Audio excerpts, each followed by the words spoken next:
So in September, I started this journey. As Joelle explained, I'm brand new to York, and I've never really done anything like this before. And I decided that I was going to take my course, Children, Media, Education, and Change, and focus on that change piece and do a community engagement project. So I told my students this the first week of September, and they all sort of blinked at me and said, well, what does that mean? What are the projects we're going to be doing? And I said, well, I don't know. And I said, just trust me, it'll be fine. And they said, but what are we supposed to do? And I said, well, I don't know. If I told you, then that would just be another professor telling the community what the community needs, and it wouldn't be community engagement.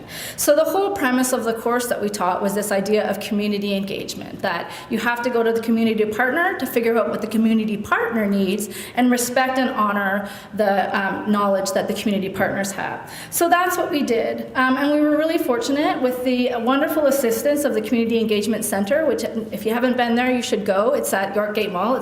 It's great. We got associated with 2 community partners, The Spot, which was most of our partnerships, and we also were partnered with Black Creek Financial Action Network. So the beginning of the course, what we did was we went to the community.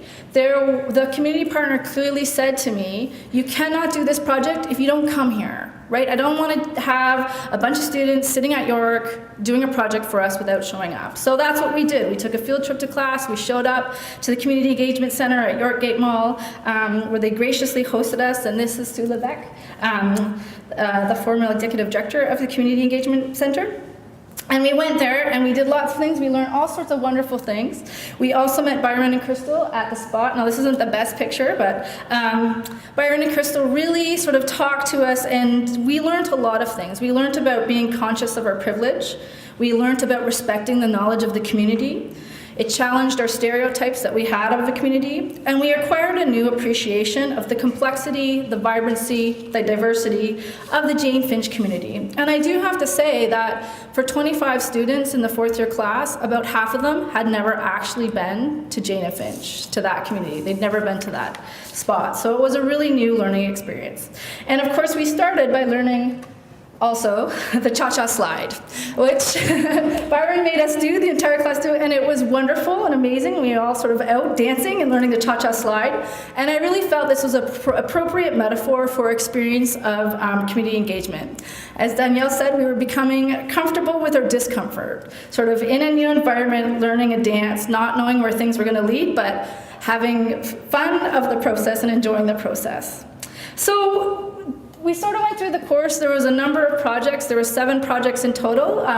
2 of the amazing projects you've already heard about. We concluded the course with a symposium, which gave the students an opportunity to present their projects to the community partner, and it was quite a powerful and moving experience. One of the community partners actually cried when someone presented her with the binder of the project, which was really exciting. So we had 7 projects in total that ranged from cyberbullying to a project on a workshop of digital footprint, Project Inspire you heard about. One of the groups designed an interactive website for a book club that exists, and also creating materials for a homework club. So there's a whole plethora and range of wonderful and amazing projects. So in conclusion, I just want to sort of, here's an example of a workshop, by the way. That's sort of just to give you a little taste and flavor of the kind of things that take place. So my overview of community engagement projects is that this learning is messy. It's organic, it's fuzzy, it's emphasis on process. There's no real clear deliverables. I can't really give my students a nice, clean grading rubric in September saying, here's exactly what you're gonna do, and here's how you get an A, and no problem. And I really want to thank my students for really being open to the journey of community engagement, because it really was a journey that we all sort of took together, given that it was also my first time doing this as well. So I think it ended up being an amazing experience, and I want to thank everyone here at York who have assisted me. I want to thank our community partners, of course. They were wonderful and supportive and amazing. I want to thank both Sue Levesque and also Lorna at the Community Engagement Center, because that also is a really powerful place. Joelle Reed and Diane Woody, of course, the support here at York. But most importantly, my amazing students students that believed in September that we could, I'm gonna cry. I didn't mean to get emotional. My amazing students in September who sort of looked at me and blinked and asked me what really was gonna happen when I said, I don't know, and sort of had faith in the process and did it. So thanks to everybody.